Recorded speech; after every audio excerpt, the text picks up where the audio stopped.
Finally, a monster night. It's been a solid season so far, but a 5-0 night on the money line was just what I was looking for. And my word, if Quentin Byfield didn't do everything but cash the plus 425 anytime goal prop, I know some of you had an even better night than the record indicates. Did you fade the Winnipeg Jets steam? Maybe some of you locked in the Bruins and their win over the Maple Leafs. If so, drop a like and a comment and let me know how it all worked out. If you haven't noticed, I respond to every comment on every video as fast as I can, but the best way to get a hold of me, of course, is on Twitter at Digital Gambler. If you enjoy this show and you're not subscribed to the Canada Sports Betting YouTube channel, what are you doing? Subscribe now.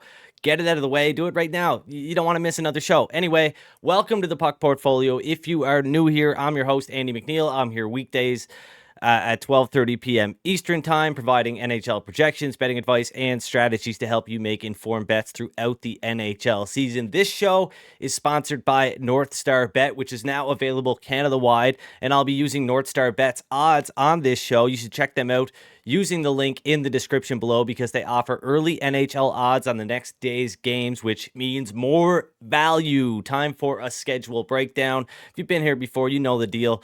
I show you how many teams or how many days rest teams have across the league. The load column gives you a little bit more context. As you can see, the Arizona Coyotes in taking on the Winnipeg Jets, their third game in 4 nights. Some teams playing 2 games in 2 nights. The Dallas Stars playing 3 games in 4 nights against the Vancouver Canucks on Saturday. And I won't spend a lot of time here because I do factor this into my handicapping, which we'll get to right away. We're going to jump over to the projections. Anyway, it's going to be a big day. We've got 15 games on Saturday. It's a big slate to break down. I've got 7 Moneyline bets locked in, and I'm going to get into talking about them right away. We'll go over the November 3rd, Friday, November 3rd games after we get into Saturday here. I don't have a whole lot of interest in the Flyers or the Sabres, Flyers and the Sabres, or the Devils and the St. Louis Blues at this time. But I do have a lot of interest in Saturday's slate, so let's get to it. The Nashville Predators taking on the Edmonton Oilers. Now, I think Gary Bettman has to step in and make one of the teams that has 2 good goaltenders. You know, maybe the Islanders or the Bruins could help the Oilers out for old time's sake. Make them give the Oilers a good goaltender because Edmonton's not playing all that bad right now. They're allowing roughly 4 goals per 60 minutes in all situations, and that's the big problem. But even if they were allowing 3 goals per 60 minutes, they'd still be in rough shape. That's how much the Oilers have fallen off here. They're not playing bad, like I said. They're actually the second best team in expected goals at 5-on-5, but something is not clicking. The projection model thinks the Predators should be priced at plus 149, so I locked in a half unit play on the Preds at plus 160. Nashville, they're looking pretty good, not winning as many games as you would like, and the goals might not be coming as easily to them as you would like when you're betting on them, but their goaltending should be rock solid here as long as UC Saros is between the pipes. You just have to hope that Leon Draisaitl does not carve up the Preds like he has done so many times, but I'm on the Preds regardless. 0.5 units at plus 160. The Winnipeg Jets at the Arizona Coyotes. The Coyotes as a home dog against the Winnipeg Jets. I don't know, guys.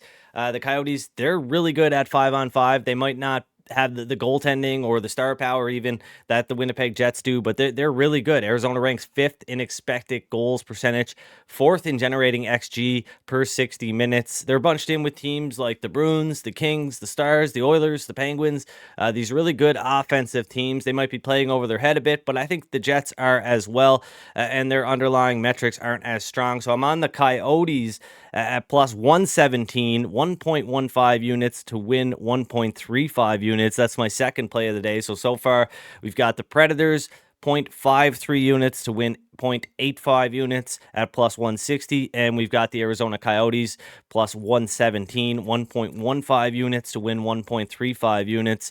Moving on here, don't have a lot of interest in this game, but I'm going to be watching it because it should be a fun one.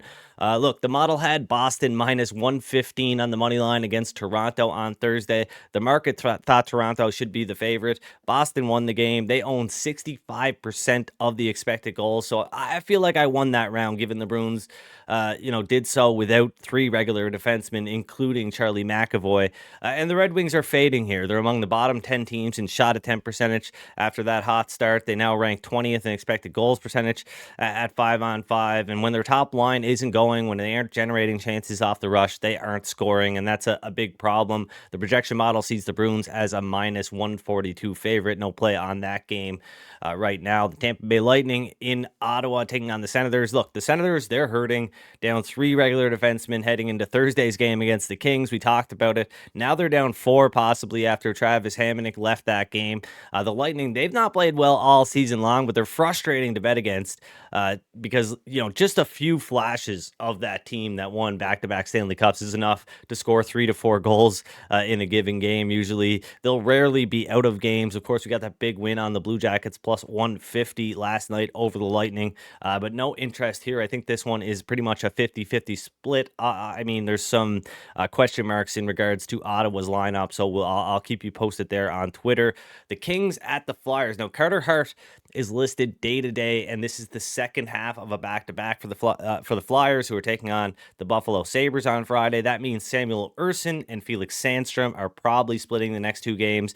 I would imagine Phoenix Copley gets the start for the Kings in this one, and that's keeping Los Angeles from being a bigger favorite. Cam Talbot's been better so far. The projection model has the LA Kings as a minus 163 favorite. The Montreal Canadiens at the St. Louis Blues. There's honestly not a lot to break down here. I've got to play on the Canadiens. Put simply, Montreal is better than St. Louis in just about every area right now. The gap is getting wider too, and with St. Louis hosting the New Jersey Devils on Friday, I think there's a chance that we could see Joel Hofer in goal, and that's good for the Canadiens. I know he's coming off a big shutout over the Flames, but the Canadiens are not the Flames. They're a lot more dangerous offensively. So I'm on the Montreal Canadiens plus 114, 1.5 units, a bit bigger play to win 1.71 units. I don't think that the Canadiens should be an underdog in St. Louis on Saturday. They should be a small favorite, minus 104 according to the projection model. And how you doing, Leafs fans? I know you're mad at Brad Marchand,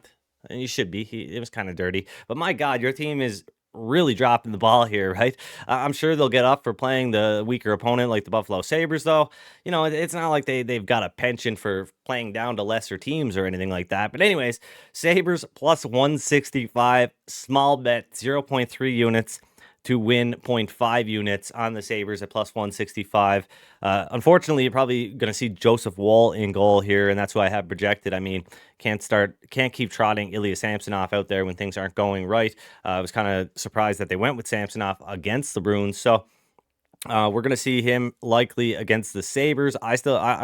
See Joseph Woll, against the Sabres. I still like the Sabres here, plus 165, 0.3 units on the Buffalo Sabres. And another big bet. This one I love. I absolutely love it. Look, the Capitals, they deserve to beat the Islanders on Thursday, but Semyon Varlamov was great, and the Islanders scored 3 goals on 5 shots. Pretty hard to beat a team when they're shooting like that, but that's hockey. Meanwhile, the Blue Jackets, they came through as plus 150 dogs, as I mentioned, against the Lightning. And the odds on this game are whack right now. They're just, that's the only way to put it. Plus 135 on the Columbus Blue Jackets. That's a 1.85% play for me. 1.85 units to win 2.5 units on the Blue Jackets. So, I've got a lot on the line here on Saturday. 7 Moneyline bets. Still got 2 to get to. But I'm on the Blue Jackets plus 135 for 1.85 unit play. So it's a big play. But look, you look at the underlying metrics. I mean, the Blue Jackets are a lot closer to the Capitals, probably better than the Capitals, if we're being honest, than these odds suggest. It just doesn't make sense. I would expect this one to get down, close to the plus 110, plus 105, plus 115, maybe that range by the time the puck drops on this one. I think this line is just totally out of whack, and that's why I'm betting so big on the Blue Jackets here. 1.85 units at plus 135. Let's go CBJ. The Carolina Hurricanes at the New York Islanders. Look, I just want to know what Ilya Sorokin's save prop is going to be. That's really the only thing I care about. I do have a small bet on the, well, not a small bet, 0.85 units on the Carolina Hurricanes at minus 109, the current odds available. Actually, those have moved, so we're going to have to scrap that one. I did lock it in before the show. The Carolina Hurricanes odds are now minus 114 at NorthStar Bets, so that kind of is a bit of an issue there because I have the Carolina Hurricanes minus 118 here according to the model, so not a big enough edge at minus 114 to justify betting on them. So scrap the Carolina Hurricanes. Don't bet on the Hurricanes, but hey, let's see what that Ilya Sorokin save prop looks like. That's really the only thing I care about because I think Carolina's going to get a lot of shots here. The Islanders, man, they're bad. They are a bad hockey team. I don't know how they're winning the games that they're winning sometimes, but they're finding a way, and it usually has a lot to do with the goaltending, and I can see that Carolina really bringing it in this one. So I'll be interested to see just what Sorokin's save prop looks like. But yeah, scrap the Hurricanes. I'm on them at minus 109, 0.85 units to win 0.78 units. But that number doesn't look to be available. Things move faster here in the morning, and you want to get down on numbers. You want to get down on the good prices as soon as possible. I've been harping on everybody watch this show as close to 12:30 p.m. Eastern time as possible. I do a lot of work here to get it out early, to get ahead of the game, and help you guys win the race in the NHL betting market. I hope you realize that because there's been a lot of good stuff on this show over the last 4 to 5 weeks, and a lot of good insight and a lot of good, you've been getting an inside look at where the lines are going each and every day because the model has been doing a pretty good job at predicting that. So I've got a few more games to get here, a handful of more games to get here out of the way. Not sure if Taylor Hall will be back in the lineup for the Chicago Blackhawks. He's out with an injury. He just had a baby with his wife. So I've got the Florida Panthers minus 160 according to the model. No bet on this game right now. Would be a little bit of a tick toward the Blackhawks, of course, if Taylor Hall makes his way back into the lineup. And this next one I think is going to be really interesting. Like I've been talking about how the Wild are overrated. They'll get some help from Jarrett Spurgeon here soon enough when he returns to the lineup. I don't know if it'll be enough to get them where they need to be, though. And New York is hot, but they're also banged up. Of course, given this team's freakishly good injury luck, I'm sure Adam Fox and Philip Hedl will be fine, but I don't think either player are going to play in the next one after what we saw, both players leaving the game on Thursday, and I don't think either player is going to play in this one, and maybe the Rangers look at this one as a bit of a throwaway game because of that, and I would suspect that Jonathan Quick gets the start here, and that's why I've got the Rangers listed on the projection model on the screen here at minus 101, just giving them about a 50% chance of winning because I expect Jonathan Quick to be in goal. I do not expect Adam Fox to be in the lineup. I do not expect Philip Hedl to be in the lineup. Those are huge changes to the Rangers roster. I really like this Rangers team. I think arguably they're the best team in the Eastern Conference right now. But, with these changes to the roster, taking Igor Shesterkin to the net possibly, and taking a Norris Trophy caliber defenseman in Adam Fox, not to mention one of their best young players in Philip Hedl, out of the lineup really hurts the Rangers. I had the Rangers up around the minus 140 area. So there's still a chance that Shesterkin plays, and I'm accounting for that a little bit here. But if it is Quick, then the Wild will be a favorite in this one, as much as I do not like this team, right? So I'm playing it safe here. So I don't think those players will be in the Rangers lineup on Saturday, and I think that is going to make a big difference to how that game plays out. The Calgary Flames at the Seattle Kraken. Look, the Flames suck. Connor Zary, an AHL call-up, he looks like their best player. And you won't hear me saying square stuff like, I'm betting against the Flames for the rest of the season, because at some point the odds will have adjusted enough to maybe bet on them to win some games. And I know I'll yell at my TV when they don't win those games, but that hasn't happened yet. I'm not betting on the Flames at the current odds here, which are around plus 108 the last I looked. So we see... Yeah, plus 107 at NorthStar Bets. Not interested in that. I think the Kraken should be a minus 117 favorite. So I think we're getting closer. We're getting closer to that point where I might be able to bet on the Flames again, but we're not there yet because I think this team kind of sucks. The Pittsburgh Penguins at the San Jose Sharks. Oh my God. Sharks, they lose 10-1 to the Canucks. And now the question is, right, how much can you stomach betting on the Penguins? I mean, it's hockey, crazy stuff happens. I always feel a little bit uncomfortable when I'm betting on a big favorite, and dropping a few units down on the big favorite just to maybe win 1 or 2 units. But right here, I'm on the Penguins at minus 185, minus 186 now at NorthStar Bets. This is a crazy line, guys. They should be minus 240 if Mackenzie Blackwood is in goal for the Sharks and and Tristan Jarry's in goal for the Penguins. Pittsburgh's been a really frustrating team, but their underlying metrics are very strong. The Canucks closed in the minus 230 range, and that is it's very surprising to see the Pittsburgh Penguins sitting here at minus 186. So the projection model has the Penguins at minus 240. I have risked 3 units to win 1.62 units. I might have some minus 3.5 out there. I'm not gonna unofficially. I mean, kind of have to. After that performance and Pittsburgh, I mean, they're really looking for a win, so I don't think they're going to sleepwalk into this one. Hopefully not. That would be a disaster. It would give back all of my profit from Thursday night, which was a good night, going 5-0 on the money line. Don't want to give it all back on Saturday, but that's hockey and it's a long season, and I'm trying to keep the same energy whether I'm 5-0 or I'm 0-5, because I know the 0-5 nights are going to come, and they're tough. So definitely trying to keep the same energy all season long, stay positive, and keep it going. The Dallas Stars at the Vancouver Canucks. This is a big test for the Vancouver Canucks. It says a lot about how far the Canucks have come.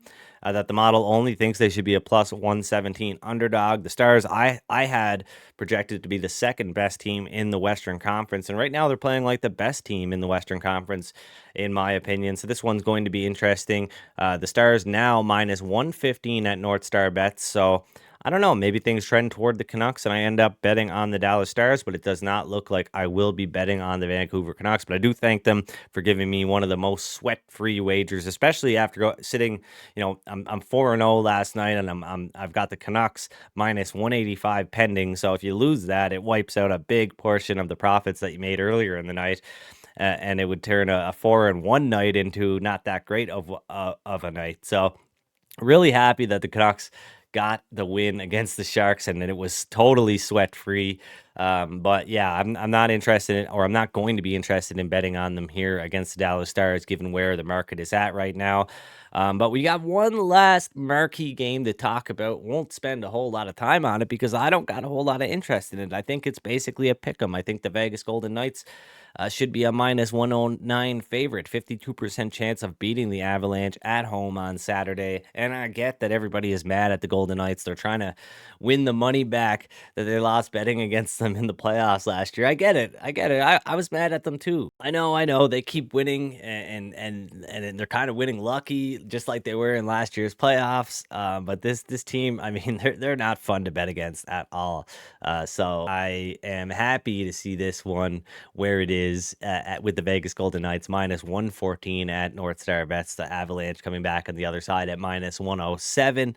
And I'm happy about that because that means I don't have to bet on this game. So at least not right now. So I've got 7 money line bets personally. 6, I guess we'll call the official plays for Saturday because the Carolina Hurricanes moved pretty quickly. So I'll recap these really quick here. The Nashville Predators plus 160.53 units to win 0.85 units. The Arizona Coyotes plus 117, 1.15 units to win 1.35 units. The Montreal Canadiens plus 114, 1.5 units to win 1.71 units. The Buffalo Sabres plus 165.3 units to win 0.5 units. The Columbus Blue Jackets plus 135, 1.85 units to win 2.5 units. And the Carolina Hurricanes, as I mentioned, minus 109, 0.85 units to win 0.78 units. And lastly, the Pittsburgh Penguins, 3 units at minus 185, now minus 186 to win 1.62 units. it's going to be a wild Saturday. It's going to be a busy weekend. I will touch on the Friday games really quick. Of course, it looks like Samuel Urson probably gets the start here against the Buffalo Sabres, who the projection model thinks should be a minus 167 favorite. We're seeing that, basically be as the midpoint price right now. The Flyers plus 143, the Sabres minus 175. So my price of minus 167, or the model's price of minus 167, seems pretty reasonable. No bet on that game. We'll expect to see Akira Smid in goal for the New Jersey Devils. Vitek Vanacek was just swimming, not really knowing what he was doing against the Minnesota Wild. So I think he definitely needs a night off after playing in that one. But we'll see Akira Smid, I'm guessing, tonight for the New Jersey Devils against the St. Louis Blues. I have the Devils as a minus 155 favorite according to the projection model, minus 148 at NorthStar Bet. So technically enough value here to bet on the Devils, but I'm a little bit worried that this one might not come toward the Blues, given how the market has seemingly been down on the Devils. So I'm going to wait. I'm going to hold off. Nobody's in a rush here to make a bet. And if I can get the Devils at an even better price later, maybe I'll do that. I'll let you guys know on Twitter at Digital Gambler. But right now, I've got a lot of bets for Saturday to worry about, and hopefully you've got some value out of this show. Hopefully you cashed on Thursday night with a great night of picks from the puck portfolio. Hopefully Saturday is just as good. All right, that does it for me. I will let you know if I've got any bets for Sunday or Monday over the weekend, so keep it locked to my Twitter feed at Digital Gambler. See you guys on Monday for a new episode of the puck portfolio. I'll be breaking down Tuesday's NHL odds as I always do. I'm sure we've got a big slate on Tuesday to talk about, so make sure you subscribe to the Canada Sports Betting YouTube channel and hit that notification bell so you get notified when a new episode drops. Thanks for joining me. Have a great weekend.